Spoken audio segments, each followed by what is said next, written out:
À l'approche de Pâques, mes pensées se sont portées sur l'un des derniers moments du ministère du Sauveur dans la condition mortelle.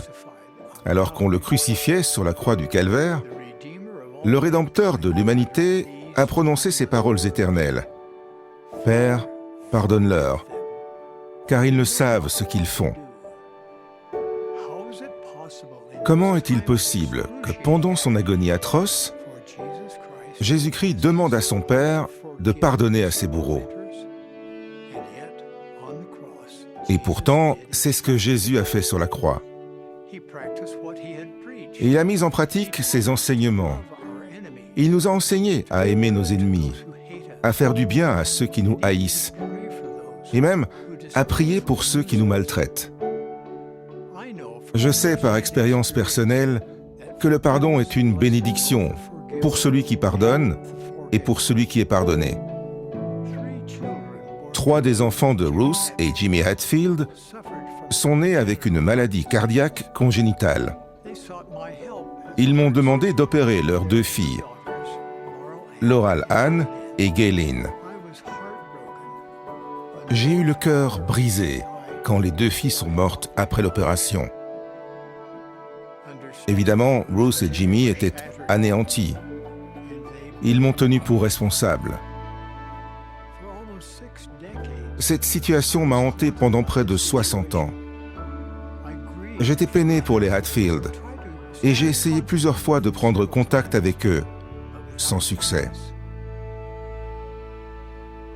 Il y a quelques années, je leur ai de nouveau tendu la main. À mon grand soulagement, ils ont accepté de me rencontrer. À genoux, je leur ai ouvert mon cœur. L'Esprit du Seigneur l'a emporté. Ils m'ont pardonné. Cela s'est avéré être un tournant dans nos vies respectives. Maintenant, je chéris mon amitié avec les Hatfield. Pensez à leur courage et à leur humilité. Ils étaient disposés à délaisser leurs anciennes blessures. L'esprit de pardon les a libérés du fardeau qu'ils portaient depuis près de 60 ans. Pardonner aux personnes qui nous ont déçus, blessés, escroqués ou ont répandu de fausses rumeurs à notre sujet est difficile. Cependant, ne pas pardonner aux autres nous empoisonne.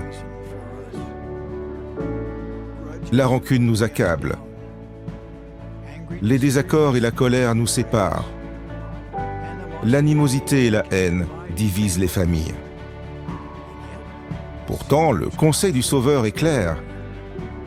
Si vous pardonnez aux hommes leurs offenses, votre Père céleste vous pardonnera aussi. Pardonner à autrui ne signifie pas cautionner un comportement pécheur ou criminel. Cela ne signifie certainement pas rester dans des situations destructives.